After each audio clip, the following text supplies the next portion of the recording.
Welcome to the Viewless Wings Poetry Podcast, where we celebrate the craft of poetry. Each week, we feature interviews with incredible poets and artists, including Olivia Gatwood and A.E. Stallings, and original poetry read by the authors. I'm your host, James Morehead, Poet Laureate of Dublin, California, and author of Canvas and Portraits of Red and Gray. In this week's episode of the Viewless Wings Poetry Podcast, we're excited to bring you part one of the Patagonia Poet Laureate celebration featuring poets laureate from around the Bay Area. Our first poet of the evening is Glynn, who is an award-winning poet and essayist, whose work appears widely in journals and anthologies, including The Best American Poetry. Her first poetry collection, A Modern Herbal, was published in 2013 by Measure Press. Her second, Romance Language, was forthcoming in 2020. She has received the Caroline Kaiser Award for Poetry Northwest, the Spur Award of the Association of Western Writers, 2 James Merrill House Fellowships, and scholarships from the Bread Loaf and CNB Writers Conferences. She currently serves as the Poet Laureate for the cities of Lafayette and Orinda. And everybody, please give a warm welcome to Amy.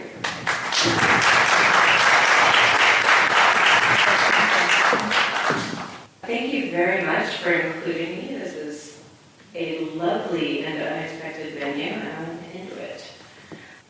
One of the things that I really theoretically can't stand is persona poems, so I decided I had to write one.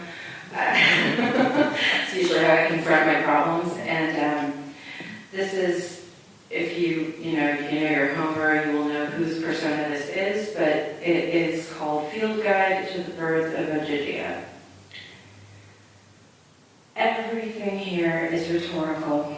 Even the sky, which at dusk cannot help but compare itself to a fire opal, a field of gaudy flame that spreads to the breakers in a fit of chiasmus. I've been left to my own devices for ages. A good loom and a lyre and a watery soprano voice like a windward-facing waterfall, all spray and prism.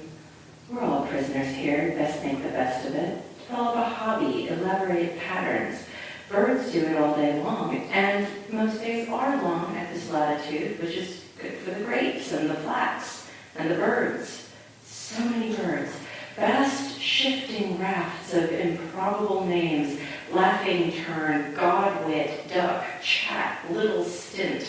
Even they, no, particularly they, seem to be figurative, like living flights of semantic fancy. The gregarious must learn their obligati. Those consigned to solitude sing songs that seem inborn. Everyone has a bias. Over time, they braid themselves together, one long line crossing the next, until a tapestry telling a tale with a multi-POV narrative makes sense of all the noise. The icterids who cling sidewise to the reeds with their small, sharp feet have a native tongue, half flute, half jigsaw, eerie tremolando trills born in the syrinx that then travel to the mind. Their culture is mainly preoccupied with itself. By contrast, starling murmurations are polyglottic and compose exuberant symphonic poems, a polyphony sampling the screams of hawks, the hoarse complaints of terns. Even the frogs inspire them, and the creaking of the cedars in high winds. There's a blue rock thrush who visits now and then, flaunting a plumage that takes cues from the sea itself. Its color is structural, like the sea as well, wave interference. I have noticed that the most amazing songs are often made by those who live alone. It makes sense. Honestly, sometimes I think the gods send misery because they want to hear more songs. I will be writing them for you forever, by the way, after the end of your little stint, your temporary stay. This island is a stopping place for many, a home for relatively few, and yet beautiful is still a mandate here, and it takes all-day precision and a kind of ruthless competence I guess I have. It is exhausting. But there's such a thing as fruitless work we do because we are ordained to it. So here I am, domestic goddess, ace birder, nectar sommelier, certified naturalist, and by the way, no slouch in the bedroom. And for what, I wonder? Nonetheless, one works with what one has. Training vines in a basket shape that's borrowed from weaver birds and spinning spider silk into fabric for a dress dyed with the shells of spiny whelks to match the lingering, whiny finale of the sunset. I'll wear it for you, though I know you won't come back, despite which I expect I will, in a certain rose gold light, still scan the east forever, just in case. The skies will fill with clouds of rasping gulls and sociable lapwings. Hey, I did what I could. I made you safe, never forced you to talk, your bed was kept warm, and the wine had a pleasing calcareous backbone. Think of that when you're lashed to the mast and the shanties commence.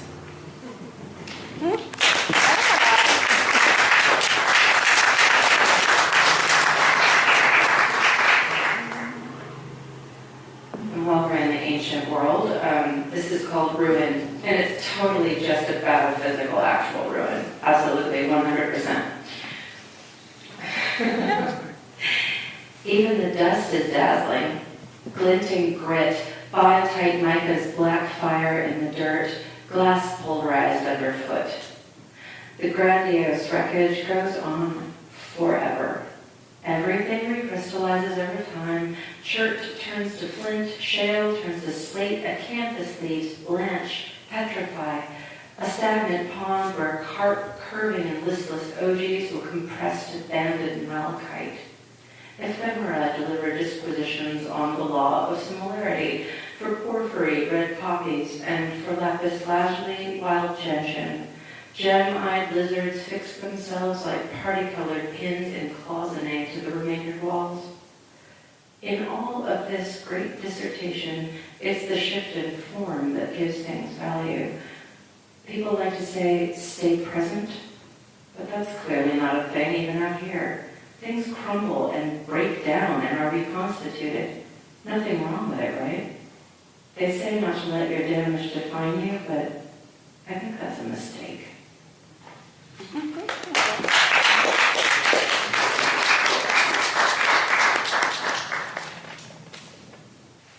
This is from my little De Materia Medica, and it's one of the ones I don't usually read, so I'm just pulling it out for ha-has.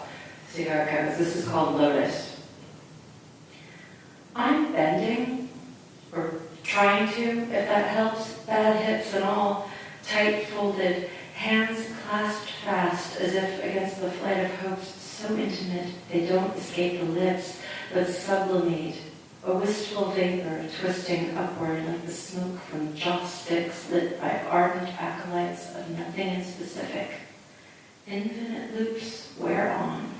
I'm bending, trying to the tropes we've tripped on, turning, putting pen to paper, a speech of figures, a rhetorical lapse that eddies at the edge of something, lapsed sand, renders pyrites from the clay, inflates the sense of things to music. Anyway, so much is accident, but what is not is meditation, surely. A still spot the murky water roils around, that floats dispassionately gathering its white radiance up from the silt, and still perhaps attached to it, but in a token way, as it arises and elaborates itself to a mandala that connotes a cool invulnerability to loss and to desire. If it helps, I am trying not to try to bend, to just bend, to surrender as an act of will. What will I have? To move and still be still.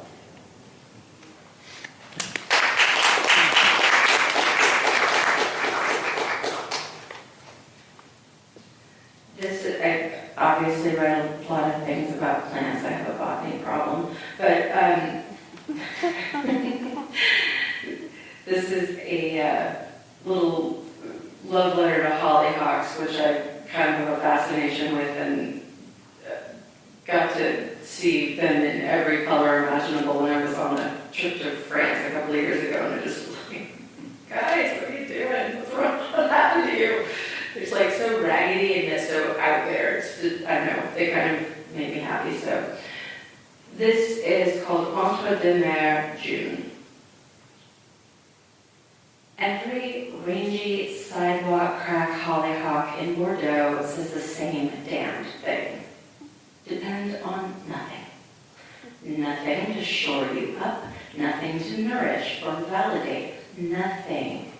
They rise up against half the doorways in town, coming out of nowhere, staying local, dressed up anyway, posing before the stone walls like florid hookers, 6 feet tall or more, veins displayed, stems clad in starry hairs, flexed petals powdered with pollen as if to make a point of how privation shouldn't stop you.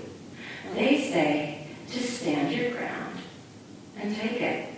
Take neglect and turn it to your advantage. Build a little empire of your own with it. Turn it to pith and pigment, frill and flashy colors that look ridiculously expensive.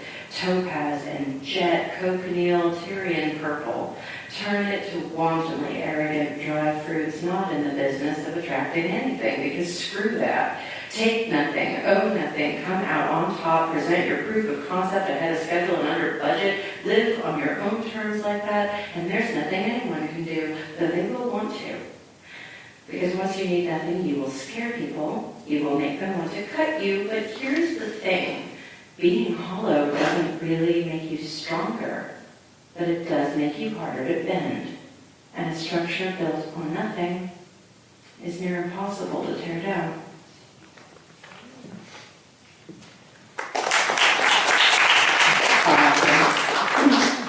All right, one last one. Raise your hand if you have not been to that weird glass beach in Fort Bragg.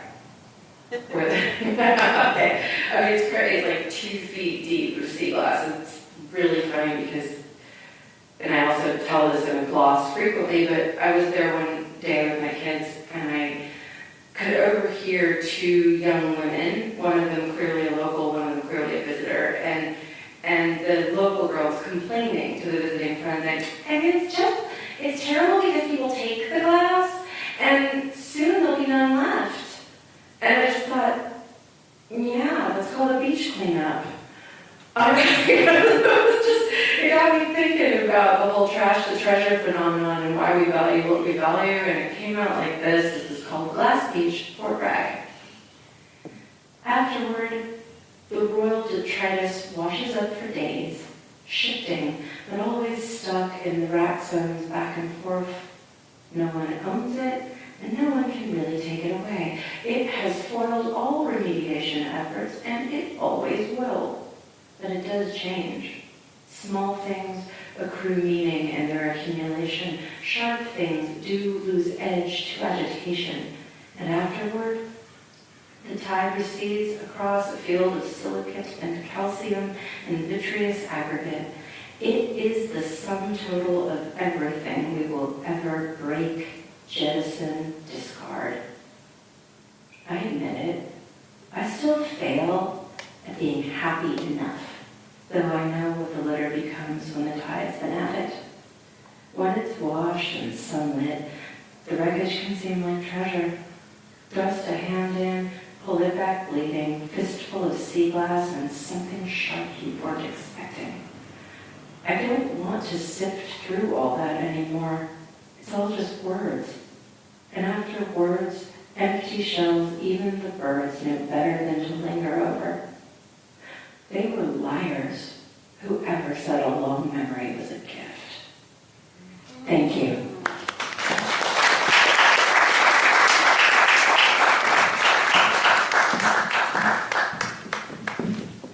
Thank you for starting us off, Annie. Our next poet is James Morehead, who is the Poet Laureate of Dublin, California. James has published 2 collections of poetry, Canvas, as well as Portraits of Red and Gray. His poem Tethered was transformed into an award-winning hand-drawn animated short film, Gallery, and was set to music for baritone and piano. His poems have appeared in Beyond Words, Wingless Dreamer, Prometheus Dreaming, and Prompt Press. He also hosts the Viewless Wings Poetry Podcast, which features interviews with poets and artists.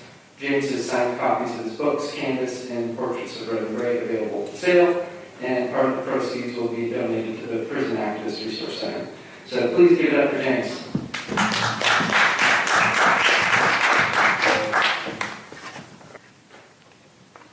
I want to thank Patagonia and Christian for putting on this wonderful event.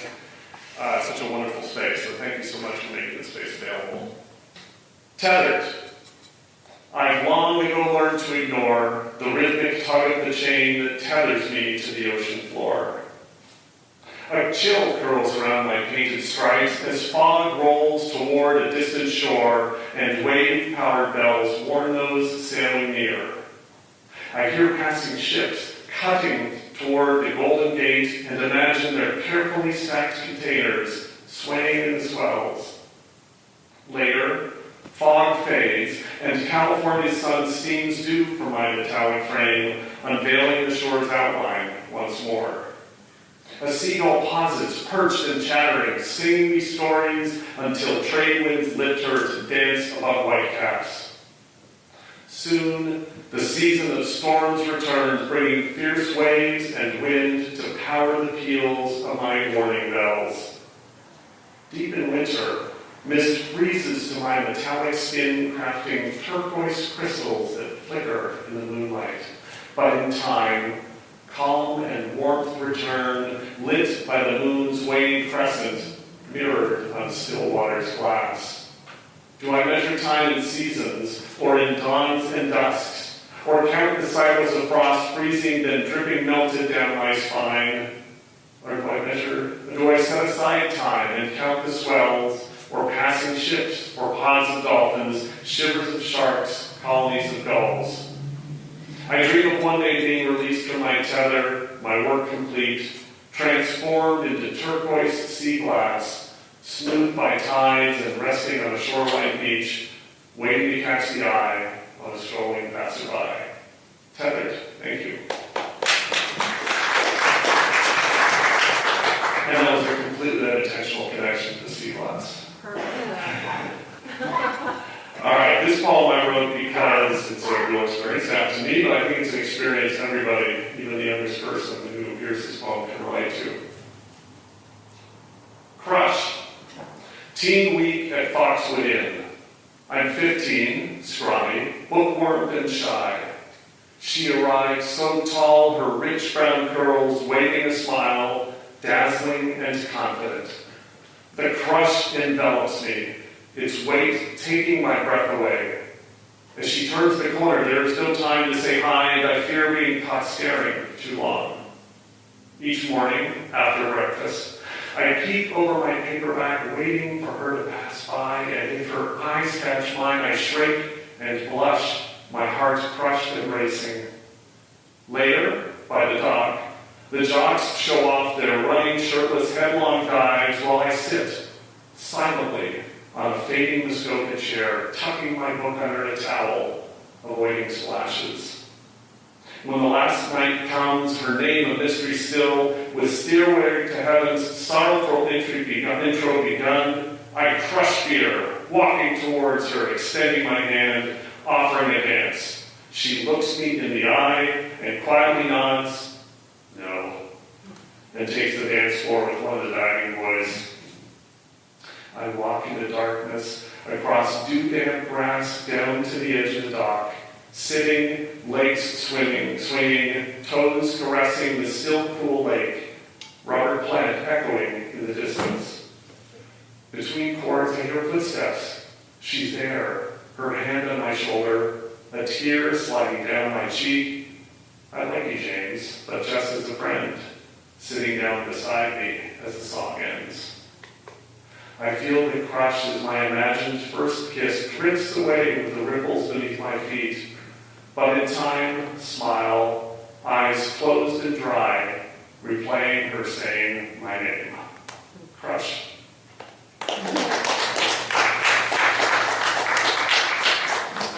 This next poem was written because of writer's block, or I could sense it coming. So I took a 12-hour round trip to be inspired, and it was. Ghosts of Bodie, California.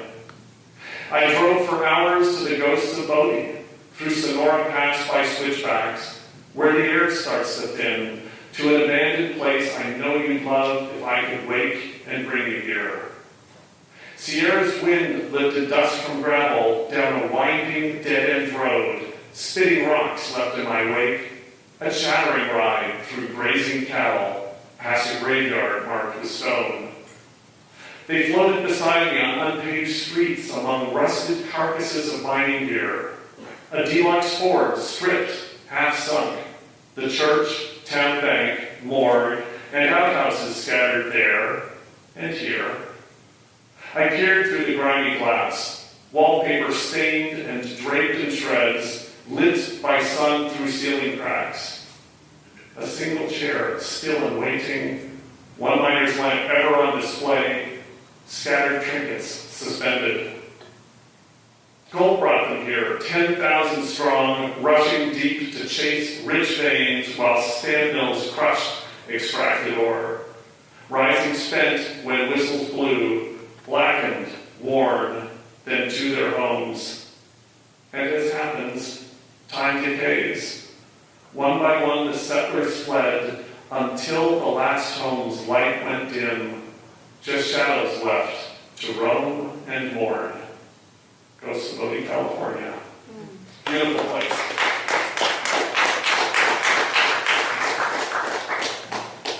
I'm going to read a couple of poems that are connected to Patagonia because of the outdoorsiness of them. As we paused on the cables, we leave in darkness guided by headlamp beams and the ch-ch-ch of boots on gravel. We hike for hours through waterfall mist, up stone-carved steps in forest depths, lit by hints of sunrise glow, past cottonwood and oak, until in time our muscles ache.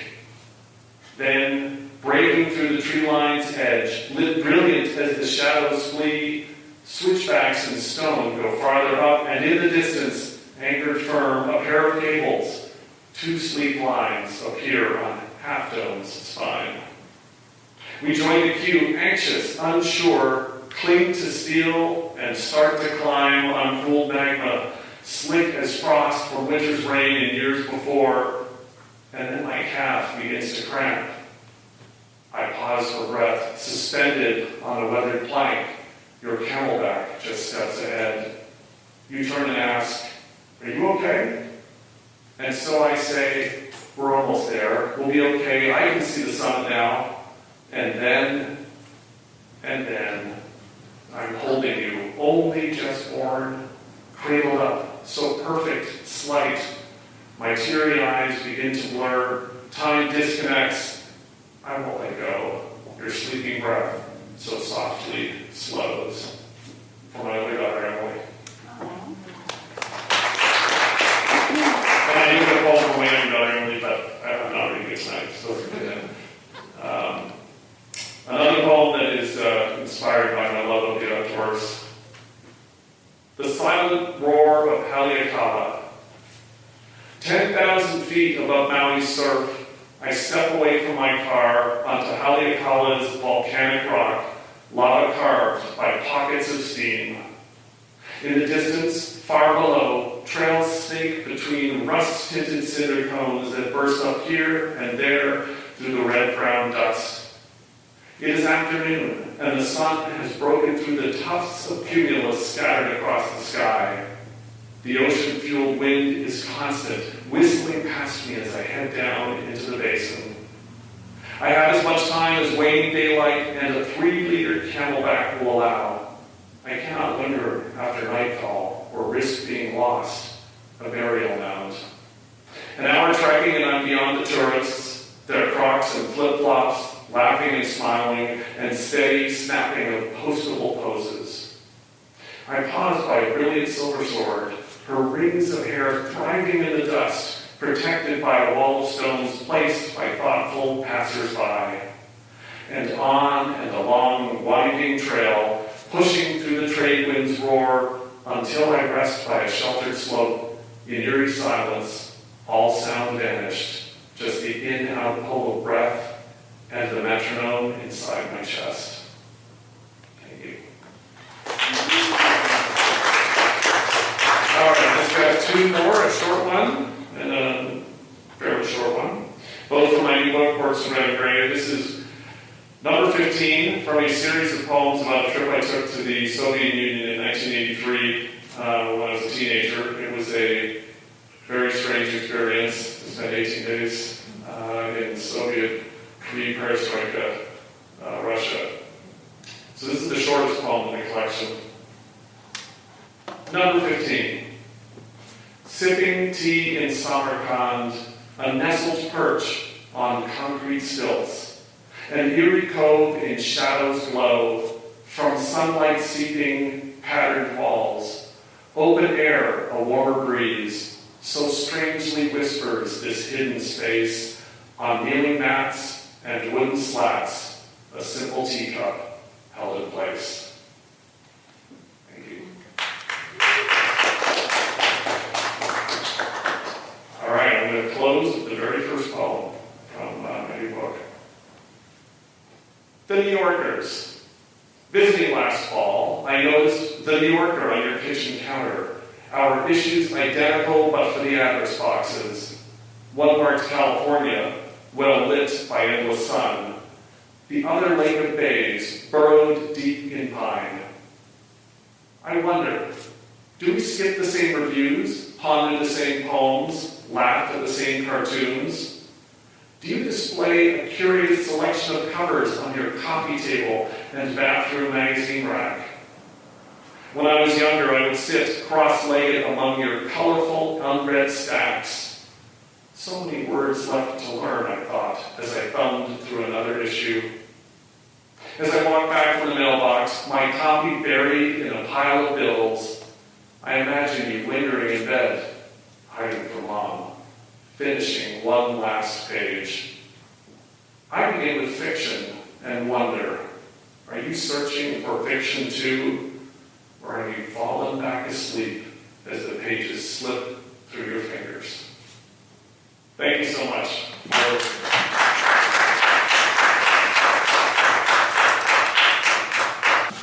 Thank you so much. Our next poet is Sarah Kobrinsky, who was the 2013 to 2015 Poet Laureate of Emeryville, California. Her poems and stories have appeared in Magma Poetry, Red Light Lit, 1111, Monkey Bicycle, 82 Review, 100-Word Story, George Review, amongst many others. She was longlisted for the 2019 University of Canberra Vice Chancellor's Poetry Prize. Nighttime on the Other Side of Everything, published by New Rivers Press in 2019, is her first full poetry collection. She was born in Canada, raised in North Dakota, seasoned in England, and tempered in California. Sarah and her husband have a handmade dinnerware company in the East Bay called Jared's Pottery. Give it up for Sarah.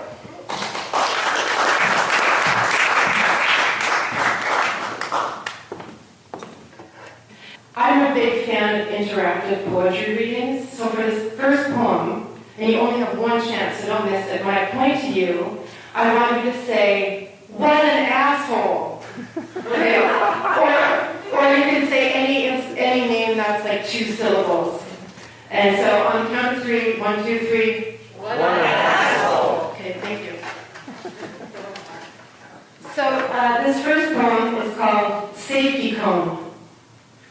Let's practice one more time. What an asshole! On rainy days, all I can see is orange. The neighbor puts a safety cone on the street in front of his house before he goes to work to stake his claim, so no one else will park there. What an asshole! When he isn't looking, I move the cone and park there anyway. It's our daily dance, a battle for resources. This holy color, this bright orange of a Swami's robe or a prisoner's jumpsuit, both of which, by the way, live very ordered days, one by choice, the other by consequence.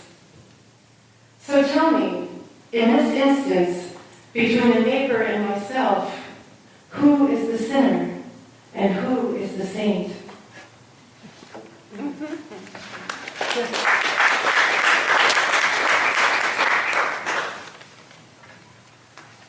think this is the second time I've read out in person since 2.5 years ago.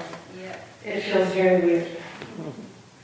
So this is a poem called Phantom Letdown. So raise your hand if you've ever breastfed. And when you let down, your milk comes in. And decades later, well, not decades, my son's 11 years, but still, if I see something traumatic, I get a tingling, like where my milk coming in. So this is called Phantom Letdown. And it begins with a little quote I saw on a sign at a protest in honor of George Floyd. All mamas were summoned when he cried out for his mama. A baby cries inconsolably, and I can still feel it. That tingle in my breasts, the ghost in the mammary glands, the ghost in the milk machine. Even though it's been years since I last nursed my son. We are hardwired to give comfort. We are hardwired to feed. It doesn't take much. The sound of a cry, of public grief, and that milk comes in. The ghost milk, the milk of the ancestors, the healing milk that reminds us to stay soft. And this is how sorrow is passed on. And this is how joy is passed on. And this is how we guarantee, forever and ever, the wails of our hearts will always be heard.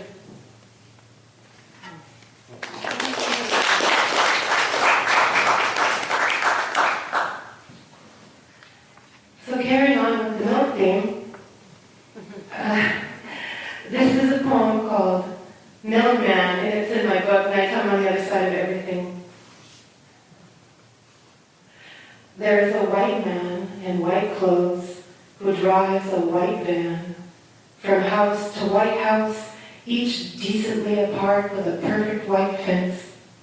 He delivers the milk, the fresh white milk, then takes the empties away. Did he sleep with your mother? Did he sleep with my mother? Does he look like me? He is full of milk, creamy white milk, fresh from the parish condensery. His teeth are white, reflective white, the better to see yourself in me. And all the white ladies look out their white veiled windows at the white man entering all the other white houses. Hotly they blush before turning green. White trousers down around white skinny ankles, white knuckle coupling on white formica tables, where later they will feed their husbands little white lies. Then the white man drives away in his milky white van to the next cul-de-sac on the other side of town. His job here is done. Everyone has what they need. Did he sleep with your mother? Does he look like me?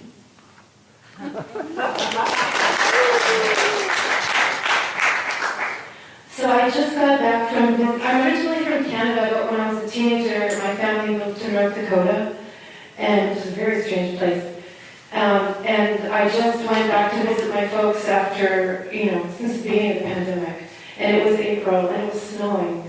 And this is an old poem of mine, but it probably, I don't know if you can hear that, is that too close? Yeah, that way. Yeah. It's probably the most accurate thing I've ever written about my family. And so this is in honor of my family that I just saw a couple weeks ago in North Dakota. It's called Jesus Smokes.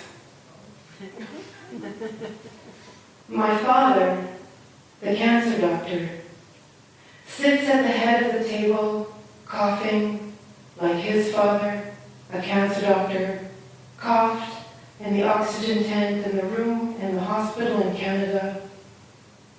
My grandfather, a Russian immigrant famous for his Anglophilia, leaned out of his oxygen tent with his riding crop and whispered through cancerous spittle, "My son, you must become a doctor."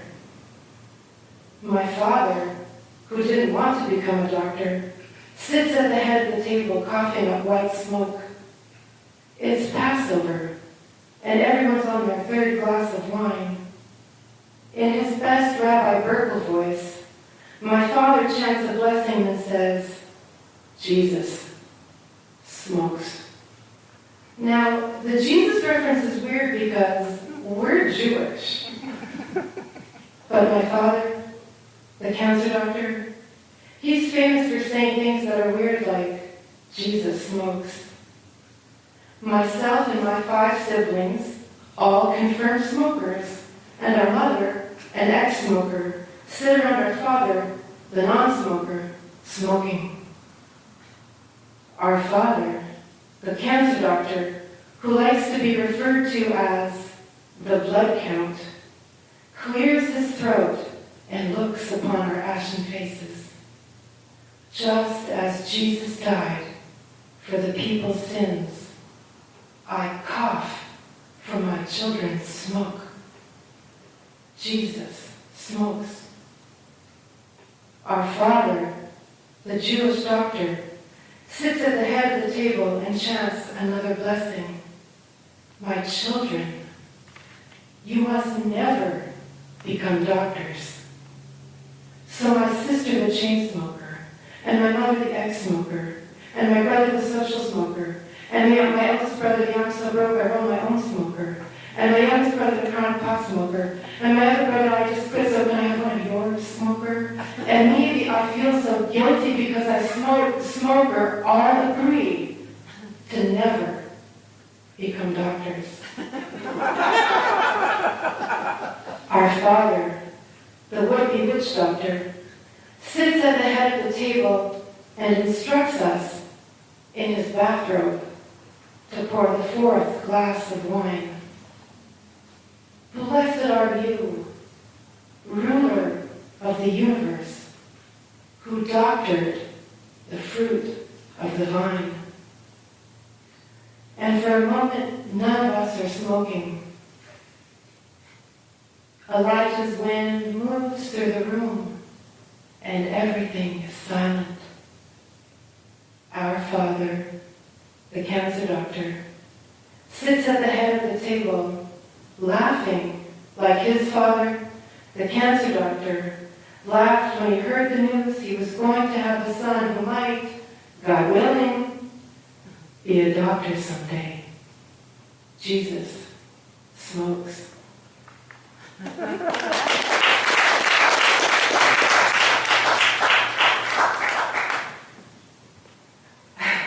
True story, though I've since quit smoking. It's been many years. I never come to the West Bay anymore, and one of the last times I was here, I went to see My Fair Lady, the musical, and I happened to have a My Fair Lady poem in here, and it's sort of reverse Pygmalion. So this is called My Backward Lady, and it's my reverse Pygmalion. Remove her dainty tea gloves, her handbag and her hat. Take away her underthings, bloomers, slips, sundry whatnots. Deepen the lines in her aging face. Stain her teeth a feral yellow. Play her your gramophone to rough the edges of her words. Make her repeat, fuck, until it comes out of her naturally. Not at will, but beyond will. Instinctive and necessary as breath. Watch her hair grow wild and grisly. Desiccate her lips and the tracks of her skin. Steal her from the ladies' lunch and drop her at the bar. Let the drinking begin here, early. Show her a new kind of music. Lead her downtown where sirens sing the arias in the streets. Teach her to stumble on sharp stiletto heels.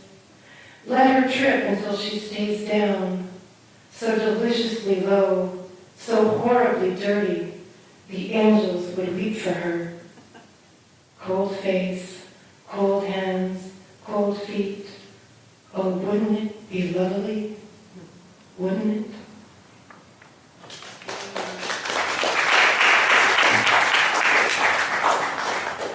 So I'll finish with one more wee poem, and I was thinking, gosh, I wish I had an outdoor adventure poem for Patagonia. And the closest thing I have is about this guy who I think would probably wear Patagonia clothing. And it's called A Werewolf, like aware, A-W-A-R-E, wolf. Nice.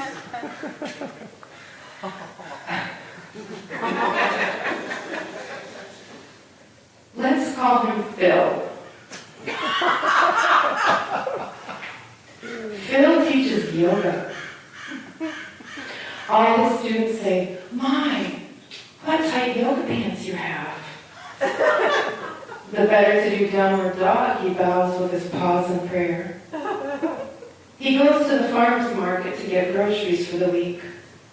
All the vendors say, "Gee, what sharp teeth you have." The better to eat locally sourced grass-fed organic meat, he says.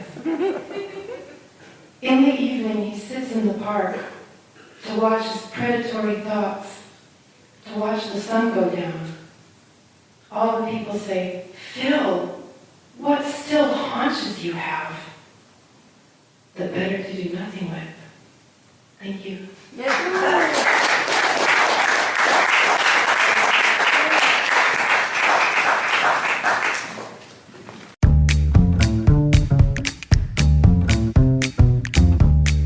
The Viewless Wings Poetry Podcast is written and produced by James Morehead. You can follow me on Twitter at Dublin Ranch, subscribe to the Viewless Wings Poetry Podcast, and follow us on viewlesswings.com or on Instagram at viewlesswings.